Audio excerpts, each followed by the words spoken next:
샬롬 1984 8번째.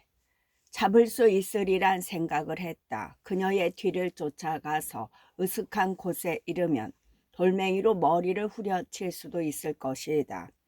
주머니에 든 유리 덩어리도 여자를 해치우기엔 충분하리라. 하지만 그는 그런 생각을 단념했다. 폭력을 행사하는 것은 생각만 해도 끔찍한 일이기 때문이었다. 그는 뛰어갈 수도 한 대 후려칠 수도 없었다. 게다가 여자는 젊고 튼튼하므로 그를 물리칠 것이었다. 그는 공회당으로 급히 가서 집회가 끝날 때까지 머물러 있으면서 그날 저녁에 일부적인 알리바이를 만들어 놓을까도 생각했다. 그러나 그 역시 불가능했다. 그는 몹시 피로했다. 어서 집으로 돌아가 조용히 쉬고 싶은 마음만 간절했다. 그가 집에 돌아왔을 때는 22시가 넘은 시각이었다. 전기가 23시 30분이면 끊길 것이다. 그는 부엌으로 가서 승리주를 한 잔 마셨다. 그러고는 구석에 박혀있는 책상 앞에 앉아서 서랍 속의 일기장을 꺼냈다. 그러나 곧바로 일기장을 펴지는 않았다. 텔레스크린에서 한 여자가 깨지는 듯한 목소리로 국가를 부르고 있었다. 그는 일기장의 대리석 문이 표지를 뚫어지게 바라보면서 그 소리를 듣지 않으려고 애썼다. 하지만 소용이 없었다. 그들이 체포하러 오는 때는 밤이다. 예외 없이 언제나 밤이다. 그들에게 체포당하느니 그 전에 자살하는 것이 상책이다. 사실 그렇게 하는 사람도 있다. 실종자들 중 실제로 자살한 사람들이 많다. 하지만 종이나 금세 효력이 나타나는 독약 같은 것을 구할 수 없는 세상에서 자살을 하려면 극단적인 용기가 필요하다. 그는 고통과 공포에 대한 생리학적 무용성과 특별한 노력이 필요한 순간에 무기력하게 무너져 버리는 육체의 배신을 생각하고 몸서리를 쳤다. 물론 그가 재빨리 움직였다면 그 검은 머리의 여자를 없애고 그럼으로써 그 입을 막을 수 있었을지도 모른다. 그러나 그는 극도로 위험한 상태에 놓여 있었기 때문에 행동할 힘을 잃고 만 것이다. 위기의 순간에 싸워야 할 것은 외부의 적이 아니라 바로 자신의 육체라는 사실에 그는 적잖이 당황했다. 술을 마셨는데도 복부의 통증이 완전히 가라앉지 않아 생각을 체계적으로 할 수가 없었다. 상황이 영웅적이든 비극적이든 외견상으로는 전혀 다를 게 없다는 것을 그는 알았다. 전장에서나 고문실에서나 침몰하는 배 안에서나 사람들은 늘 진정으로 싸워야 할 상대를 잊어버린다. 육체가 온 우주를 덮을 정도까지 부풀어 오르고 공포나 고통으로 비명을 지르는 극단적인 경우가 아닌 일상적인 때라도 삶이란 굶주림, 추위, 불면증, 복통, 치통 등을 상대로 순간순간 끊임없이 싸우는 것이기 때문이다. 윈스턴은 일기장을 폈다. 무엇이든 쓰는 게 중요했다. 텔레스크린의 여자가 부른 노래를 부르기 시작했다. 그 목소리가 날카로운 유리 조각처럼 머릿속에 박히는 것 같았다. 그는 오브라이언을 떠올리려고 했다. 어차피 그를 위해서 그에게 일기를 쓰는 건 아닌가. 일기를 쓰는 거 아닌가. 그러나 그는 엉뚱하게도 사상 경찰에게 잡힌 뒤 일어날 일들을 떠올리기 시작했다. 그들이 곧바로 사형에 처해 버린다면 문제될 건 없다. 처형은 이미 예상하고 있다. 문제는 처형 당하기 전에 진행될 자백 과정이다. 아무도 이에 대해서는 말하지 않지만 누구나 알고 있는 것이다. 바닥에 꿇어앉아 살려달라며 비명을 지르고 뼈가 부스러지는 소리가 나고 이는 으스러지고 머리카락은 피로 엉겨 붙을 것이다. 이렇게 하든 저렇게 하든 어차피 종말은 다 똑같은 건데 왜 그런 고통을 견뎌야 하는가? 왜 며칠 혹은 몇 주일 안에 생을 마감하지 못하는가? 아무도 수색을 피할 수도 자백을 하지 않을 수도 없다. 일단 사상범으로 지키면 정해진 날짜에 죽음을 맞는다. 여기에 예외란 없다. 그런데 왜 아무것도 바꿀 수 없는 공포가 미래의 시간 속에 가로놓여 있단 말인가?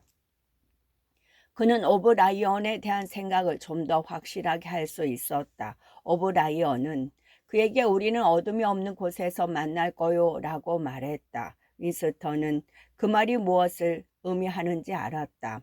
아니 정확하게 말하자면 알 수 있을 것 같았다.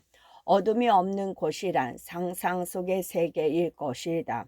아무도 보지 못하지만 예지에 의해 신비롭게 참여할 수 있는 세계. 텔레스크린의 소리가 귀를 자극하는 바람에 더 이상 생각을 계속할 수가 없었다. 그는 담배를 피워 물었다. 담배 가루가 터져 나와 혓바닥에 닿았다. 입안 가득 쓴맛이 돌았으나 가루가 잘 베어지지 않았다. 가루가 잘 뱉어지지 않았다. 오브라이언 대신 빅브라더의 얼굴이 그의 뇌리에 떠올랐다. 며칠 전에 그랬던 것처럼 그는 주머니에서 동전을 꺼내 가만히 들여다보았다.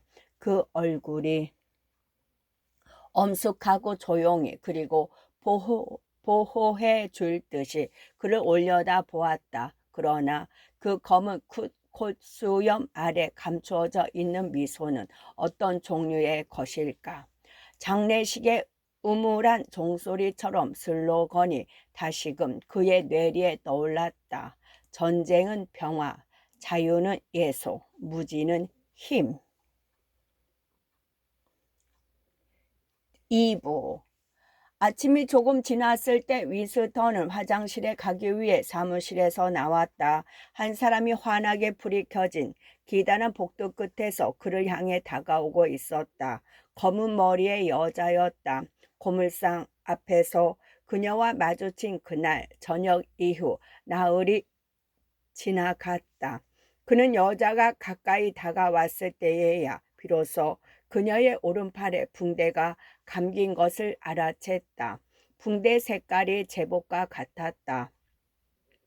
그래서 멀리서는 분간할 수 없었던 것이다. 아마 소설에 줄거리를 꾸미는 커다란 만화경이 돌아갈 때 손에 걸려 다친 모양이었다. 이런 일은 창작국에서 흔히 일어나는 사고였다. 둘 사이의 거리가 4미터쯤으로 좁혀졌을 때 여자가 갑자기 비틀거리더니 마룻바닥으로 쓰러지며 고통에 찬 날카로운 비명을 질렀다. 다친 팔 쪽으로 넘어진 게 분명했다. 윈스턴은 그 자리에 우뚝 섰다. 여자가 무릎을 딛고 몸을 일으키려고 했다. 그 얼굴은 누르스름한 우윳빛으로 변해 있었지만 입술은 전보다 더 빨개져 있었다. 그녀의 눈이 고통보다 공포 쪽에 더 가까운 빛을 내며 애원하듯 그를 빤히 쳐다보았다. 묘한 감정이 윈스턴의 가슴 속에서 꿈틀거렸다. 눈앞에서 무릎을 꿇고 있는 사람은 바로 그 자신을 제거하려는 적이었다. 그러나 따지고 보면 뼈를 다쳐 괴로워하는 그 사람도 고통이 뭔지 아는 그와 똑같은 인간이었다. 그는 본능적으로 그녀를 도우려고 팔을 내밀었다. 그렇지 않아도 그녀가 붕대를 감은 팔 쪽으로 넘어진 순간 마치 자기 몸이 다친 듯 고통스러워했던 그였다. 다쳤습니까? 그가 물었다. 괜찮아요. 팔이 좀 곧 낫겠죠. 여자가 떨리는 목소리로 말했다. 그녀의 안색이 눈에 띄게 창백해졌다. 뼈가 삐거나 부러지지 않았나요? 아니요, 괜찮아요. 그저 잠깐 아프게만 했을 뿐이에요. 위스턴은 그녀가 성한 팔을 내밀자 부축해서 일으켰다. 안색이 아까보다 한결 나아 보였다. 괜찮아요. 그녀는 계속 같은 말을 되풀이했다. 손목에 약간 충격을 받았을 뿐이에요. 고맙습니다, 동지. 그녀는 그 말을 끝으로 몸을 돌렸다. 그러고는 아무 일도 없다는 듯 멀쩡하게 가던 방향으로 걸어갔다. 그 모든 일은 30초도 안 걸려 일어났다. 감정을 얼굴에 드러나지 않는 것이 본능적인 습관으로 굳어져 버렸기 때문에 무슨 일이 일어나도 텔레스크린 앞에서는 태연하게 서 있을 수 있었다. 그럼에도 그는 그녀에게 손을 내밀었을 때 그녀가 자기 손 안에 무언가를 떨어뜨린 2, 3초 동안의 순간적인 경악을 감추기가 무척 어려웠다. 그녀는 의식적으로 그런 짓을 한 것이 분명했다. 그것은 작고 납작한 것이었다. 그는 화장실 문을 열고 안으로 들어가면서 그것을 주머니에 집어넣고는 손가락 끝으로 만져보았다. 네모 모양으로 접힌 종이 쪽지였다. 그는 소변을 보면서 손가락을 움직여 종이 쪽지를 폈다.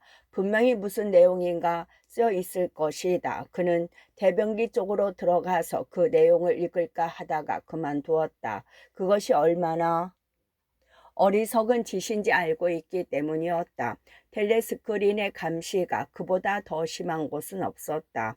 그는 자리로 돌아와 앉아서 그 종이 쪽지를 아무렇지도 않은 척 책상 위 다른 서류들 속에 던졌다. 그러고는 안경을 쓰고 구슬 기록기를 앞으로 잡아 당겼다. 5분이면 돼. 그는 속으로 이렇게 중얼거렸다. 심장이 마구 뛰었다. 다행히 그가 지금 하고 있는 일은 기다란 숫자표를 수정하는 단순 작업이어서 크게 신경 쓸 필요가 없었다. 그 쪽지에 적혀 있는 내용이 무엇이든 거기에는 정치적 의미가 담겨 있을 게 틀림없었다. 그가 생각하기에는 두 가지 가능성이 있었다. 그중 가장 신뢰할 만한 가능성은 그가 두려워했던 대로 그 여자가 사상 경찰의 정보원이라는 것이었다. 사상 경찰이 왜 메시지를 그런 식으로 전달하는지 알 수 없지만 분명히 그럴 만한 이유가 있을 터였다. 쪽지에 적혀 있는 내용은 협박이나 소환이나 자살하라는 명령일 것이다. 그렇지 않으면 또 다른 함정일지도 모른다. 그런데 또 하나의 가능성이 무시하려고 애써도 자꾸만 그의 머릿속에서 고개를 저들고 일어났다. 그 가능성이란 쪽지의 메시지가 사상 경찰이 보낸 것이 아니라 일종의 지하 단체로부터 왔으리라는 것이었다. 그렇다면 형제단이 실제로 존재하는지도 모른다. 그리고 그 여자는 형제단원일지도 모른다. 하지만 다 부질없는 생각이다. 어쨌거나 그는 그 종이 쪽지를 받아든 순간 무의식 중에 그런 생각을 했다. 아니, 쪽지를 받아들고 몇 분 지나서 그 같은 생각을 떠올렸다. 그리고 이성적으로는 그 메시지가 죽음을 의미한다고 여기면서도 그렇게 믿으려 하지는 않았다. 비합리적인 희망이 끈질기게 달라붙어 그의 가슴을 터질 것 같았다. 결국 그는 구슬 기록기에 대고 숫자를 중얼거리면서 목소리가 떨리지 않게 하느라 무진 애를 써야만 했다. 그는 작업을 다 끝내 서류 뭉치를 압축 전송관 속으로 밀어 넣었다. 8분이 지났다. 그는 콧등에 내려와 있는 안경을 다시 올리고 한숨을 내쉬었다. 그러고는 다음 일거리를 끌어당겼다. 종이 쪽지는 그 맨 위에 놓여 있었다. 그는 그것을 펴보았다. 거기에는 멋없이 커다란 글씨로 다음과 같이 쓰여 있었다. 당신을 사랑합니다. 그는 너무 놀란 나머지 파멸을 부를지도 모를 그 종이 쪽지를 기억통 속에 던져 넣는 것조차 잊고 있었다. 아무리 궁금해도 그 쪽지에 지나친 관심을 보이는 것은 위험한 일이었다. 그는 그 사실을 잘 알면서도 그 글이 정말 거기에 쓰여 있는지 확인하기 위해 다시 한번 읽어보았다. 그는 오전에 나머지 시간 내내 일을 제대로 할 수가 없었다. 연속되는 잡무에 정신을 집중하는 것도 그렇지만 텔레스크린으로부터 마음의 동요를 감추기가 무척이나 힘들었다. 마치 뱃속에 불이 붙은 것 같았다. 무덥고 혼잡한데다 소음으로 들끓는 식당에서의 점심 식사도 고역이기는 마찬가지였다. 그는 점심시간만이라도 혼자 있고 싶었다. 그런데 재수없게도 바보 같은 파슨스가 옆에 다가와 앉아서는 쇳내가 나는 슈프보다 더 지독한 땀 냄새를 풍기면서 중호주간 준비에 대해 장광설을 늘어놓았다. 판센스는 특히 그의 딸이 속한 스파이단이 중호 주간을 위해 마분지로 된 2m짜리 빅브라드의 두 상을 만들고 있다며 떠들어댔다. 그런데 주위의 소음이 어찌나 심한지 파슨스의 말은 거의 알아들을 수 없었다. 그러다 보니 위스턴은 그 얼빠진 이야기를 다시 해달라고 몇 번이나 요청했는데 그것이 이만저만 짜증나는 일이 아니었다. 그는 식당 한쪽 끝에 다른 두 여자와 함께 식탁에 앉아있는 그 여자를 흘끗 쳐다보았다. 그녀는 그를 보지 못한 것 같았다. 그는 그쪽을 다시 바라보지 않았다. 오후에는 좀 나아졌다. 점심시간 직후 몇 시간이 걸릴 복잡하고 어려운 일이 생겨 어쩔 수 없이 다른 일들은 옆으로 밀쳐두어야 했다. 그것은 현재 의혹에 휩싸여 있는 한 고위 내부 당원의 평판을 떨어뜨리기 위해 2년 전에 생산 보고서를 날조하는 일이었다. 위스턴은 이런 일에 능숙했고 여기에 2시간 이상을 소비하는 동안 그 여자에 대한 생각을 잊을 수 있어서 좋았다. 그런데 일을 마치자 기다렸다는 듯이 그 여자에 대한 생각이 고개를 저들었다. 그는 혼자 있고 싶은 참을 수 없는 욕망에 사로잡혔다. 혼자 있기 전에는 이 새로운 사태에 대해 생각할 수가 없었다. 그러나 오늘 밤은 공회당의 야간 집회에도 참석해야 한다. 그는 식당에서 맛없는 저녁을 개갈스레 먹어치우고 공회당으로 달려가 토론회란 엄숙한 바보들의 모임에 참석한 후 탁구를 2게임을 진 다음 진을 몇 잔 마시고는 30분 동안 체스와 영사의 관계란 강의를 들었다. 그러는 동안 너무 지루해서 미칠 지경이었지만 그는 그날 저녁에 공회당 집회에서 빠져나가고 싶은 충동을 한 번도 느끼지 않았다. 당신을 사랑합니다. 라는 글로 인해 살고 싶은 욕망이 불타올랐고 위험한 짓을 하는 것이 어리석게 여겨졌다. 그가 집에 돌아와 잠자리에 든 것은 23시가 조금 못 되어서였다. 그는 그제야 마음 놓고 생각에 잠길 수 있었다. 어둠 속에서 조용히 있는 한 텔레스크니로부터는 안전했다. 그가 해결해야 할 실질적인 문제는 어떻게 그 여자에게 접근해 미래를 약속하느냐는 것이었다. 그는 그녀가 자기를 빠뜨리려고 함정을 파놓았을 가능성에 대해서는 더 이상 생각하지 않았다. 그에게 종이 쪽지를 건네줄 때 그녀는 분명히 당황해하고 있었다. 그런 점으로 미루어 보건대 함정 따위를 파놓지는 않았을 것이다. 그때 그녀는 제 정신을 잃을 정도로 두려워하고 있었다. 당연히 두려웠을 것이다. 그는 그녀의 구애를 무리치고 싶지 않았다. 그런 생각은 추호도 없었다. 불과 닷새 전만 해도 그는 그녀의 머리를 돌멩이로 후려칠 생각을 했었다. 하지만 지금은 그때와 달랐다. 그는 꿈속에서 본 것처럼 그녀의 벌거벗은 젊은 육체를 떠올렸다. 그녀 역시 다른 모든 사람들처럼 멍청한 데다 머릿속에는 거짓과 중오만이 뱃속에는 차가운 얼음 덩어리만이 가득 차 있는 여자일 거라고 위스턴은 생각했다. 그러나 이제는 달랐다. 자칫하면 그녀를 잃을지도 희고 부드러운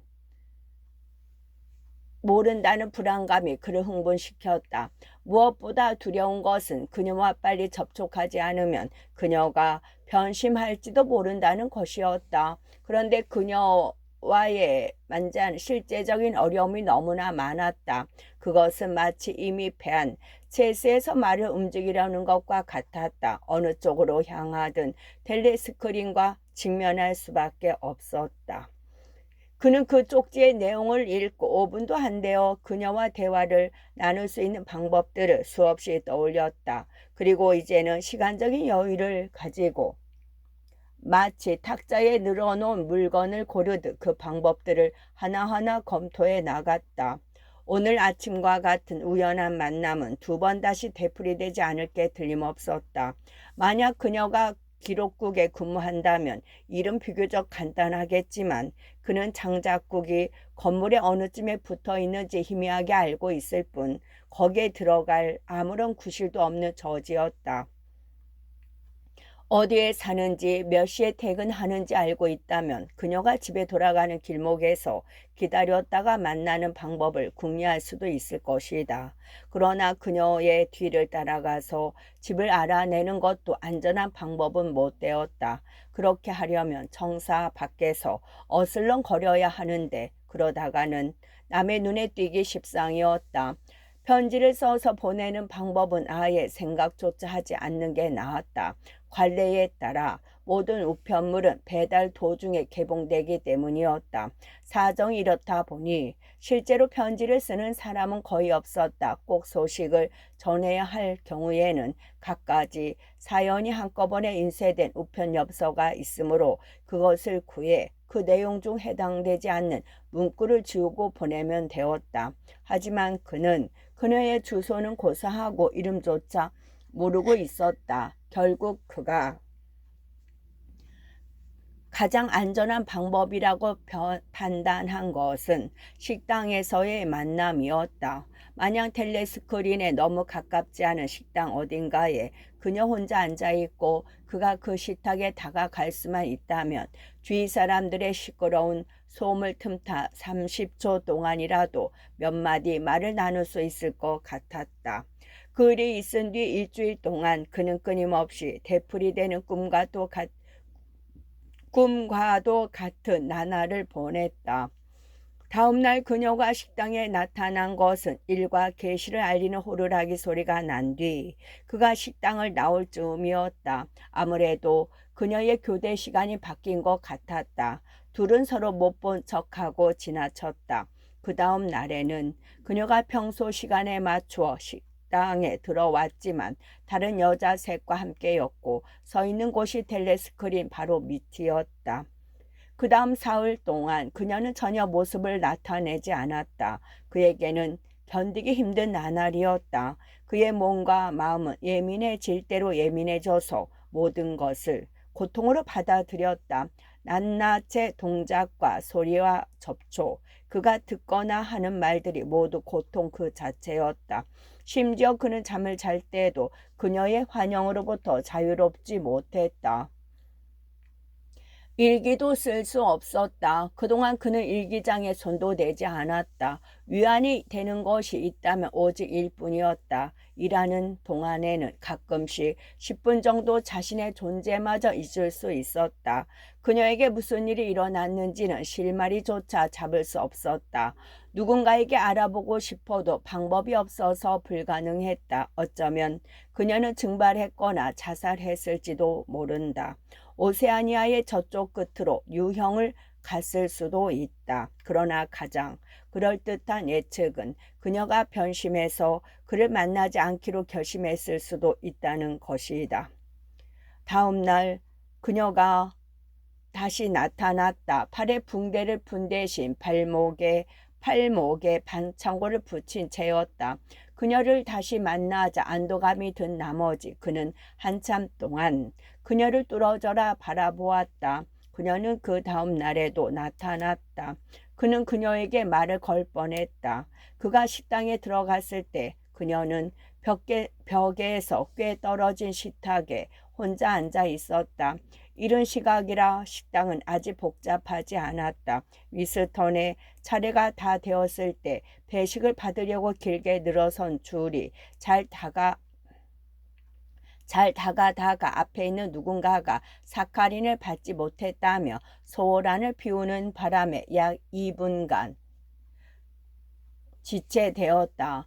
위스턴은 식사 쟁반을 받자마자 그녀가 앉아있는 식탁 쪽으로 향했다. 그때도 그녀는 여전히 혼자였다. 그는 태연하게 그녀 쪽으로 걸어가면서 그녀 맞은편에 있는 빈자리를 찾았다. 그런데 2초면 그녀에게 다가갈 수 있는 3미터쯤 떨어진 지점에 그가 왔을 때였다. 벼랑간 뒤에서 스미스 하고 부르는 소리가 들렸다. 그는 못 들은 척했다. 그러자 상대방이 스미스 하고 더 큰 소리로 불렀다. 그는 마지못해 돌아섰다. 금발의 바보 같은 얼굴에 윌셔라는 청년이 자기가 앉은 식탁의 빈자리를 가리키며 와서 앉으라고 손짓했다. 위스턴은 윌셔와 잘 알지도 못하는 사이였지만 거절할 수가 없었다. 거절하는 것은 위험을 자초하는 일이었다. 윌셔가 오라고 손짓하는데도 혼자 앉아있는 여자 쪽으로 가서 합석한다면 누구나 이상하게 여길 것이었다. 그는 반갑다는 듯이 미소를 지으며 윌셔의 옆자리에 앉았다. 그 멍청한 금발의 얼굴이 그를 보고 활짝 웃었다. 위스턴은 그 얼굴 한가운데를 곡괭이로 찢고 싶은 충동을 느꼈다. 몇 분 뒤 그 여자의 식탁에도 사람들이 가득 찼다. 아마 그녀는 위스턴이 자기 쪽으로 다가오는 것을 보고 무언가 눈치챘을 것이다. 다음 날 그는 평소보다 일찍 식당에 나갔다. 예상했던 대로 그녀는 어제 그 자리에 혼자 앉아 있었다. 배식을 기다리는 줄에서 위스턴의 바로 앞에 선 사람은 체구가 작고 행동이 재빠른 딱정벌레 같은 사내였다. 둥글 납작한 얼굴의 사내는 눈이 자그마한 게 의심이 많아 보였다. 위스턴이 쟁반을 들고 카운터에 돌아선 순간이었다. 그의 눈에 그 왜소한 사내가 그 여자의 식탁 쪽으로 걸어가고 있는 것이 보였다. 위스턴의 희망은 또다시 무너졌다. 그런데 조금 떨어진 곳에 빈 식탁이 있었다. 문득 그 사내가 그쪽으로 갈 것 같은 느낌이 들었다. 위스턴은 싸늘해진 가슴을 안고 조심스레 사내의 뒤를 따라갔다. 그 여자가 혼자 있는 식탁에 앉지 못하면 모든 것이 물거품이 되고 말 것이다. 그가 그런 생각을 하고 있을 때였다. 벼랑간 쿵 하는 소리가 나는가 싶더니 그 왜소한 사내가 큰 대자로 넘어졌다. 그 바람에 커피와 스프가 바닥에 쏟아졌고 사내의 쟁반은 어디론가 날아가 버렸다. 잠시 후 사내가 벌떡 일어나서는 위스턴을 악에 찬 눈으로 노려보았다. 위스턴이 자기의 발을 걸어서 넘어뜨렸다고 생각하는 것 같았다. 어쨌거나 잘된 일이었다. 정확히 5초 후 위스턴은 두근거리는 가슴으로 그 여자의 식탁 앞에 앉았다. 그는 여자를 쳐다보지 않았다. 그저 쟁반을 내려놓고 재빨리 먹기만 했다. 다른 사람이 오기 전에 1초라도 빨리 이야기해야 했지만 막상 그 앞에 앉자 입이 떨어지지 않았다. 그녀가 맨 처음 접근해온 이후 일주일이 지났다고 생각하니 더욱더 머뭇거려졌다. 그동안 그녀의 마음이 변했을지도 모른다. 아니, 틀림없이 변했을 것이다. 애초부터 이런 일은 성사될 수 없다. 현실 세계에서 이런 일은 일어나지도 않는다. 만약 귀에 솜털이 많은 시인인 앰플포스가 쟁반을 든 채 앉을 곳을 찾아 서성거리고 있는 모습을 보지 않았더라면 위스턴은 끝내 그녀에게 말 한마디 못했을지도 모른다. 막연하게나마 앰플포스는 위스턴을 좋아하고 있었다. 따라서 위스턴을 보기만 하면 그 즉시 가까이 다가올 터였다. 행동할 시간은 1분뿐이었다. 위스턴과 그녀는 묵묵히 먹기만 했다. 그들이 먹고 있는 붉은 슈트는 강낭콩으로 만든 것이었다. 위스턴이 나지막한 목소리로 말하기 시작했다. 둘은 서로 쳐다보지 않은 채 슈트를 스푼으로 퍼먹으면서 그 사이사이에 낮고 감정 없는 담담한 어조로 몇 마디 필요한 말을 교환했다. 몇 시에 작업이 끝나죠? 6시 30분이요. 밖에서 만날 수 있을까요? 승리광장 기념비 근처에서 만나요. 그곳은 사방팔방이 텔레스크린인데요. 사람들이 우글거리니까 괜찮아요. 뭔가 신호라도 할까요? 그럴 필요 없어요. 제가 사람들 틈속으로 끼어들 때까지는 가까이 오지 마세요. 쳐다보지도 마시고요. 약간 거리를 두고 제 주위에만 있어 주세요. 몇 시가 좋을까요? 7시요. 알겠어요. 앰플포스는 위스턴을 보지 못한 채 다른 식탁에 앉았다. 위스턴과 여자는 더 이상 이야기하지 않았다. 둘은 우연히 같은 식탁에 마주보고 앉아 있는 것처럼 보이기 위해서 서로 쳐다보지도 않았다. 잠시 후 여자는 서둘러 식사를 끝냈고 일어섰고 위스턴은 담배를 피우며 한동안 계속 앉아 있었다. 위스턴은 약속 시간보다 조금 일찍 승리 광장에 도착했다. 그는 세로로 홈이 파여 있는 거대한 돌기둥의 받침돌 주위를 어슬렁거렸다. 돌기둥 꼭대기에는 에어스트립 1 전투에서 유라시아 비행대를 격파했던 남쪽 하늘을 바라보는 빅브라더의 동상이 서 있었다. 유라시아 비행대는 몇 년 전에는 이스트 아시아 비행대였다. 그리고 그 앞 거리에는 올리버 클롬웰로 보이는 말을 탄 남자의 동상이 있었다. 약속 시간에서 5분이 지났는데도 여자의 모습은 보이지 않았다. 위스턴은 다시금 두려움을 느끼기 시작했다. 그녀는 오지 않는다. 마음이 변했다. 그는 광장 북쪽으로 천천히 걸어 올라가서 그대는 내게 산피팅에 빚을 졌지라고 울리는 종이 달려있는 성 마틴 교회를 바라보았다.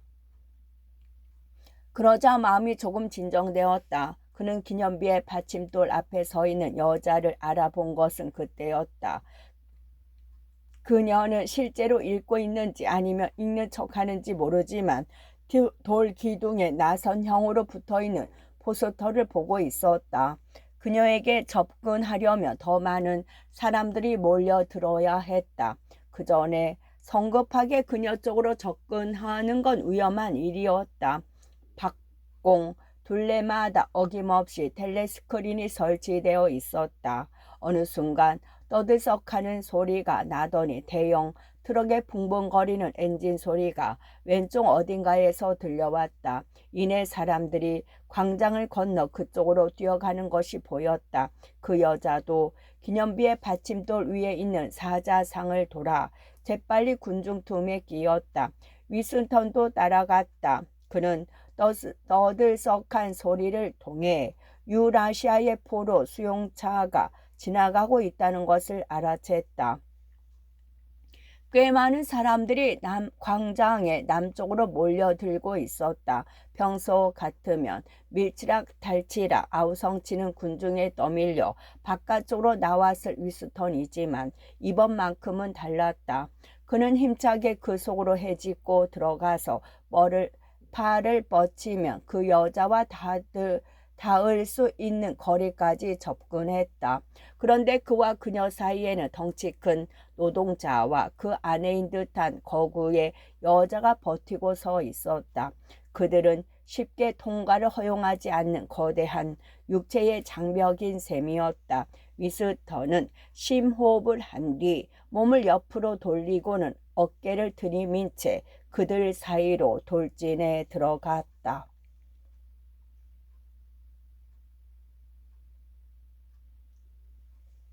그러다 그는 두 거대한 엉덩이 사이에 끼었다. 금방이라도 창자가 터질 것 같았다. 간신히 그 사이를 빠져나왔을 때 그의 몸은 땀투성이었다. 그는 이제 그 여자 바로 옆까지 접근했다. 둘은 어깨를 나란히 하고 앞쪽만 바라보았다. 기관총으로 무장한 목석 같은 감시병들이 지켜보는 가운데 기다란 트럭 행렬이 거리를 천천히 지나가고 있었다. 트럭 안에는 푸른색의 낡은 제복을 입은 왜소한 황인종들이 빈틈없이 쪼그려 앉아 있었다.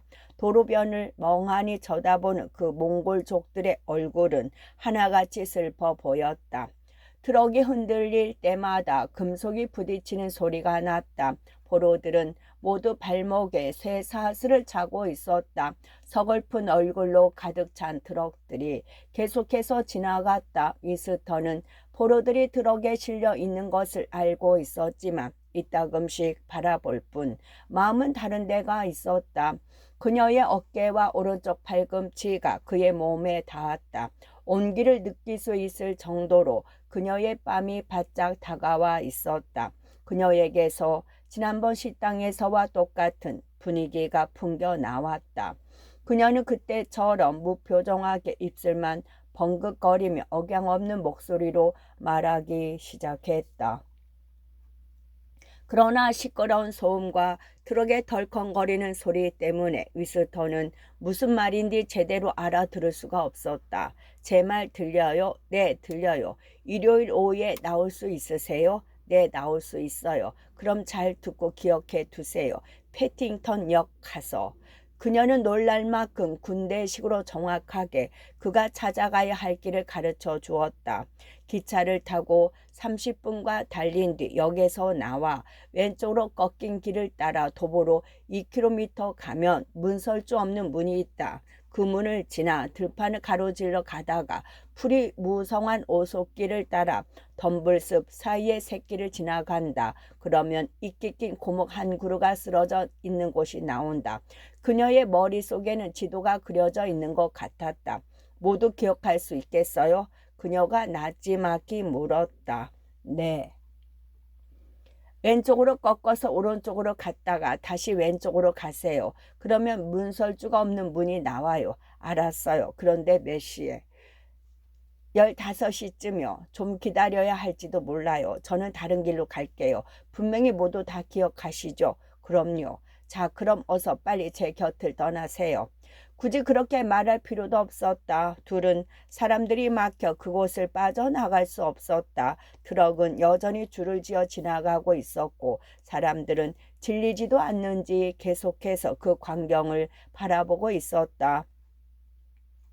처음에는 이따금씩 욕설이 튀어나오기도 했지만 그것은 군중팀 틈에 끼어 있는 당원들의 짓이었고 그나마 금세 그쳤다. 대부분의 사람들이 느끼는 감정은 단순한 호기심이었다. 유라시아에서 왔든 이스트 아시아에서 왔든 외국인이란 낯선 만큼 신기한 동물에 지나지 않았다. 사람들은 지금껏 포로된 외국인들밖에 보지 못했고 그마저도 어쩌다 한 번씩 잠깐 본 게 고작이었다. 그 포로들 중 몇 명만 전범으로 교수형에 처하는 것 외에는 나머지 포로들이 어떻게 될지 아무도 예측할 수 없었다. 아마 그들은 강제노동 수용소에서 사라질 것이다. 둥그런 얼굴의 몽골족들, 다음으로는 지저분하니 덕수염이 덥수룩하고 피로에 지친 유럽인 같은 얼굴들이 지나갔다. 뼈가 드러날 정도로 여윈 얼굴들이 위스턴을 이상하게 쏘아보는 듯하다가 스쳐 지나곤 했다. 수송 차량의 행렬이 거의 끝난 것 같았다. 마지막으로 지나가는 트럭에 타고 있는 한 노인이 위스턴의 눈에 띄었다. 반백의 수염이 무성한 그 노인은 두 손을 묶인 것처럼 팔짱을 낀 채 꼿꼿하게 서 있었다. 바야흐로 위스턴과 여자가 헤어질 시간이었다. 그들은 여전히 군중에 둘러싸여 있었는데 그녀의 손이 그의 손을 더듬는 듯 하더니 벼랑과 꽉 쥐었다가 놓았다. 그 순간이 10초도 안 되었을 것이다. 그러나 두 사람은 꽤 오랫동안 손을 마주 잡은 것 같은 표정을 지었다. 그는 그녀 손의 세세한 데까지 느낄 수 있었다. 손가락은 길고 손톱은 뾰족했으며 손바닥은 힘든 일로 못이 박힌 듯 뻣뻣한 반면 손목 아래의 살은 부드러웠다. 잠시 그녀의 손을 잡았을 뿐인데 눈으로 본 것만큼이나 훤히 알 것 같았다. 그런데 문득 그녀의 눈이 어떤 색인지 궁금했다. 아마 갈색일 것이다. 하지만 머리카락이 검은 사람도 눈은 푸른 경우가 있지 않은가. 그는 고개를 돌려 그녀를 쳐다보고 싶었지만 그것은 지극히 위험한 일이었다. 그들은 군중 틈에 끼어 남의 눈에 띄지 않게 손을 맞잡고 앞쪽만 바라보았다. 그 여자의 눈 대신 털투성이 얼굴에 박힌 늙은 포로의 눈이 슬픈 듯 위슬턴을 쳐다보고 있었다. 위스턴은 그늘과 햇빛으로 얼룩진 오솔길로 접어들었다. 나뭇가지가 벌어진 곳에 이를 때마다 내리쬐는 황급빛 햇살로 길이 갑자기 환해지곤 했다. 나무 밑에는 블루벨 꽃이 안개처럼 자욱하게 피어 있었다. 입 맞추듯 피부에 닿는 공기는 부드럽고 향기로웠다. 5월 2일이었다. 숲속 깊은 곳 어딘가에서 산비둘기 우는 소리가 한가롭게 들려왔다. 미스터는 그녀보다 조금 일찍 도착했다. 여행 도중 이렇다 할 어려움은 없었다. 그녀가 본 적이 있는 곳이기 때문에 그는 평소와 달리 그다지 두렵지 않았다. 그녀는 이미 안전한 장소를 찾아 놓았을 것이다. 일반적으로 런던보다 시골이 더 안전하다고는 할 수 없었다. 물론 텔레스크린은 없지만 그 대신 목소리로 신분을 확인할 수 있는 마이크로폰이 숨겨져 있을 위험성이 높았다. 게다가 남의 눈에 띄지 않고 혼자 여행하기란 결코 쉬운 일이 아니었다. 100km 이내의 거리에서는 여행 증명서를 갖고 다닐 필요가 없지만 역 근처를 순찰하는 경찰에게 걸리면 당원증은 조사받고 귀찮은 질문 공세를 받기 마련이었다. 그런데 다행히 경찰도 나타나지 않았고 역에서 내려 걸어오는 도중에 뒤를 살펴보았지만 미행하는 사람도 없었다. 며칠 마침 여름철 휴일이라 기차는 노동자들로 가득 찼다. 그가 탔던 열차칸은 좌석이 나무로 되어 있었는데 이가 다 빠진 할머니로부터 생후 한 달도 안 된 갓난아이에 이르기까지 그 수가 굉장히 많은 일가족으로 북적거렸다. 그들은 암시장에서 버터를 살 겸 시골에 사는 친척과 오를 보내기 위해 야외로 나간다는 것이라고 위스턴에게 거리낌 없이 말했다. 끝.